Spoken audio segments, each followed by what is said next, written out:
안녕하세요. 레이키 마스터 루시입니다. 오늘 제가 준비한 레이키 세션은 과거에 대한 후회나 죄책감을 놓아버리고 치유하는 레이키 세션입니다. 우리가 죄책감을 치유해야 하는 이유는 먼저 현재의 삶을 온전히 살기 위해서입니다. 죄책감이나 후회는 종종 과거에 머무는 마음을 만들어 현재의 삶을 흐리게 합니다. 지금 이 순간에 집중하고 창조적인 삶을 살기 위해서는 과거의 에너지로부터 자유로워지는 치유가 필요합니다. 그리고 죄책감을 치유하면 자신의 가치 회복과 사랑이 확장됩니다. 죄책감은 자신을 벌 주는 식으로 작용하고 자기 비난을 반복하게 합니다. 죄책감을 치유하면 나는 실수를 했지만, 잘못을 했지만 그것이 나의 전부는 아니다 라는 자기 자비와 사랑을 회복하게 합니다. 이는 곧 타인에 대한 이해와 공감의 능력도 높여줍니다. 죄책감을 치유하면 에너지 블록이 해소됩니다. 후회나 죄책감 같은 감정은 에너지 체계 안에 정체된 감정 에너지 블록으로 남아 창의성, 건강, 관계에 악영향을 미칩니다. 특히 가슴 차크라, 태양신경종 차크라, 청골 차크라 등의 에너지 블록이 생기기 쉽기 때문에 레이키나 명상을 통해서 이 부분을 정화하는 것이 필요합니다. 또한 죄책감 치유는 영혼의 진화와 카르마 해소와도 관계가 있습니다. 어떤 죄책감은 과거의 선택으로 인한 영혼의 배움과 연결되어 있습니다. 이것을 직면하고 교훈을 얻고 용서를 함으로써 영혼의 레벨에서 카르마를 해소하게 됩니다. 카르마는 교훈을 얻으면 해소가 됩니다.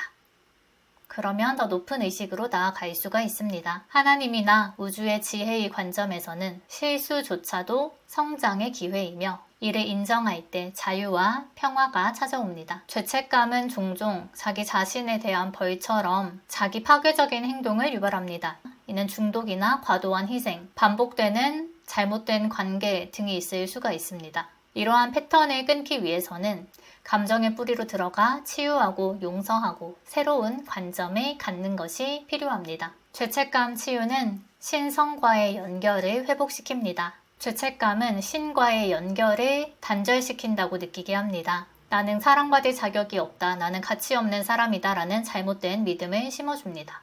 하지만 진리는 신성은 언제나 우리를 사랑하고 품어주며 우리가 죄책감을 내려놓을 때 그 사랑을 온전히 그리고 더 크게 느낄 수 있다는 것입니다. 진정한 치유는 내가 여전히 사랑받고 있으며 내 존재 자체로 소중하다는 것을 다시 기억해내는 과정입니다. 그러면 지금부터 죄책감을 치유하기 위한 레이키 세션을 진행할 거고요.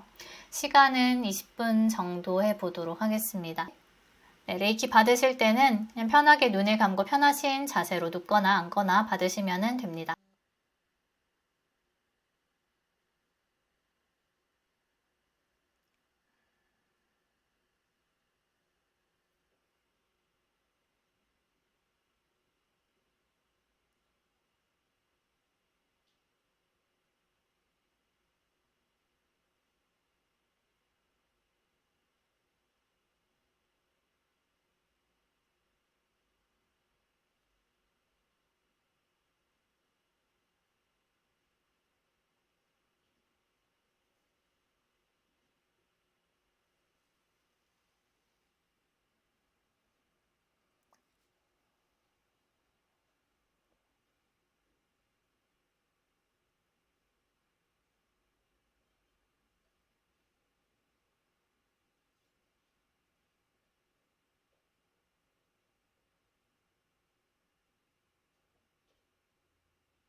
네, 여러분 레이키 세션 잘 마쳤습니다. 처음에 가슴에 먼저 해야 될 것 같아서 가슴부터 했는데 가슴이 굉장히 답답하고 심장벽이라고 하는 표현이 있어요. 이제 심장에 벽을 친 것처럼 좀 가슴 차크라가 굳어있고 닫혀있는 그런 느낌이 좀 들어서 가슴에 좀 많이 말랑말랑하게 좀 풀어드리려고 레이키를 의도하면서 보냈고요. 그러다 보니까 하품이 초반에 굉장히 많이 났습니다. 그러면서 좀 감정, 그런 억눌린 감정 같은 것들, 죄책감 이런 것들이 에너지 블록이 해체되는 느낌이 들었고요. 그리고 그 머리에서도 자꾸 그렇게 잘잘못을 따지려고 하고 판단하고 하는 그런 에고가 작동하는 게 느껴져서 머리 쪽으로 가서 그 6번 차크라 쪽에 좀 레이키를 하면서 에고를 내려놓는, 그렇게 이제 내가 계속해서 나의 과거나 그런 내가 잘못했던 것들을 자꾸 판단하는 마음을 판단하고 정죄하려고 하는 그런 마음을 좀 내려놓으려고 했고요. 그리고 3번 차크라, 태양신경 차크라로 갔을 때도 수치심이 느껴지고 좀 나 자신에 대해서 내가 스스로 약간 완벽주의랄까요? 용납하지 못했던 그런 속상함이 좀 느껴졌어요. 아니, 내가 이런 잘못을 저질렀다고, 이런 실수를 했다고 하면서 나에 대해서 내가 스스로 막 그렇게 너무 실망한? 그러니까 내가 이런 완벽하지 않은 나를 용납할 수 없어, 용서할 수 없어 이런 마음이 좀 느껴져서 좀 그런 강박, 자기 검열 이런 쪽으로 레이키를 많이 보냈어요. 그걸 인정하는 게 용서의 시작인 것 같아요. 우리가 인간으로서 사실 부족한 점이나 약점이 항상 있을 수밖에 없거든요. 완벽할 수는 없거든요. 그래서 그것을 그냥 받아들이는 거죠. 이렇게 나는 불완전한 면이 있어. 이렇게 약점이 있어. 그리고 이런 약점이 있고 불완전한 나를 나는 그냥 온전히 사랑하고 온전히 이제 받아들인다고 하는데, 그래서 풀어드려서 지금은 그런 가슴에 처음에 답답함이나 뭐 머리가 아픈 거나 이런 것들은 많이 가벼워진 느낌이 저는 듭니다. 그래서 여러분들 어떠셨는지 궁금한데 댓글로 남겨주시면은 감사하겠습니다. 네, 그럼 오늘 세션은 여기까지 마칠게요. 안녕!